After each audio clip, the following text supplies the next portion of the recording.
Hi, it's Miss Tiffany here. I'm sitting on my front porch enjoying this beautiful weather.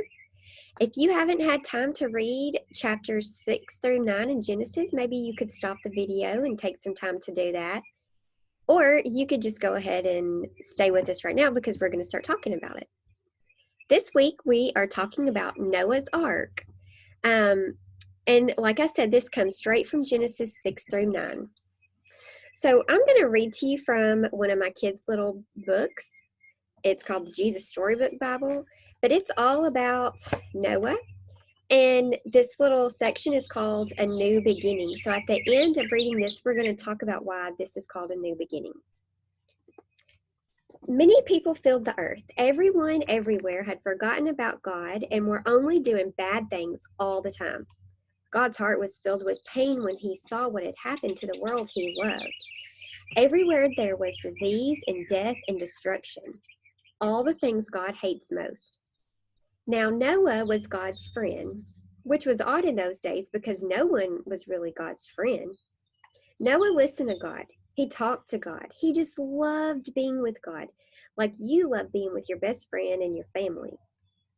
Noah, God said, things have gone wrong. People have filled my world with hate instead of love. They are destroying themselves and each other. In my world, I must stop them. First, we'll build an ark. Do you know how to build an ark? Noah didn't know how to build an ark either, but luckily God showed him how to build the ark. A storm is coming, God told Noah, but I will rescue you. I promise. I'll send the animals to you, ones that creep and crawl and slither and slime and gallop and hop and bound and climb. And don't forget to pack everyone's food. The storm was going to wash away all the hate and sadness and everything that had gone wrong and make the world clean again. God had thought up a way to keep Noah safe, but Noah would have to trust God and do exactly what Noah told him. So Noah built an ark. And an ark is a word for a very large boat. Noah's neighbors came out to watch, and they pointed and laughed because they didn't believe Noah about the boat or the storm or even needing to be rescued. And Noah must have looked rather silly. His boat was in the middle of the desert. The desert was nowhere near the sea, and there wasn't even a cloud in the sky. Why would anyone need an umbrella, let alone a boat?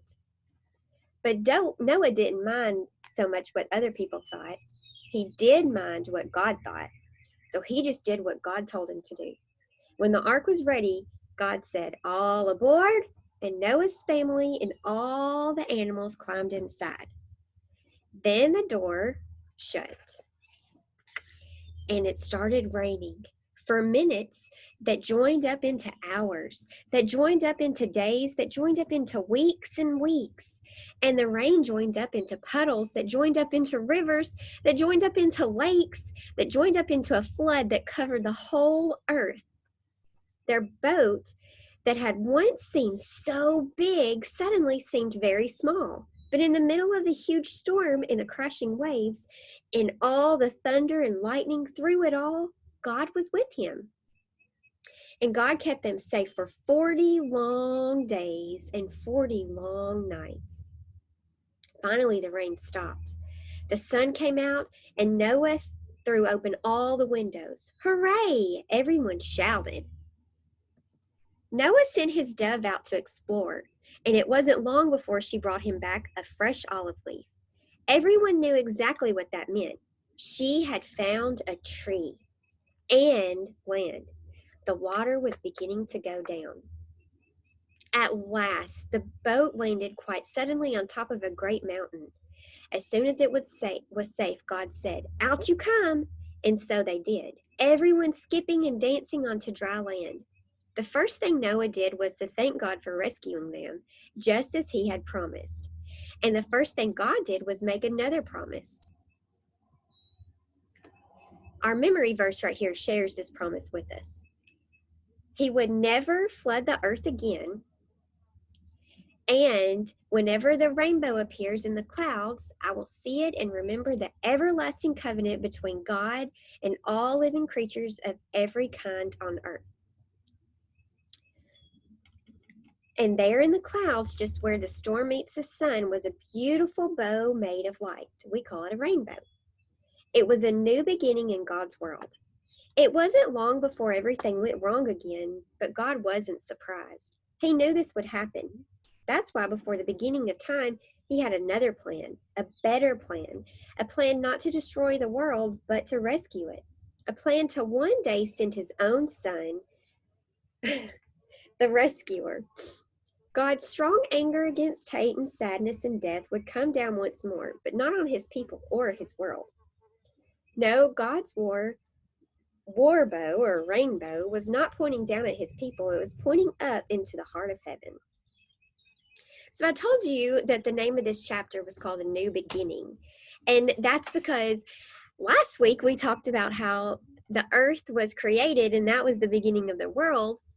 But this week we talked about how things had kind of gone wrong. People were not showing love to each other. They were destroying the earth. So God completely destroyed it, and he had a whole new beginning. I hope this week that you spend time talking to your family about Noah and how anytime you see a rainbow, it's a promise straight from God that he's going to take care of the world and never destroy it again. And take some time to memorize your verse. I love the videos that we had on Facebook of the kids saying their memory verses. A big shout out to Emerson. She did a great job. And I can't wait to see you guys again next week. See you later.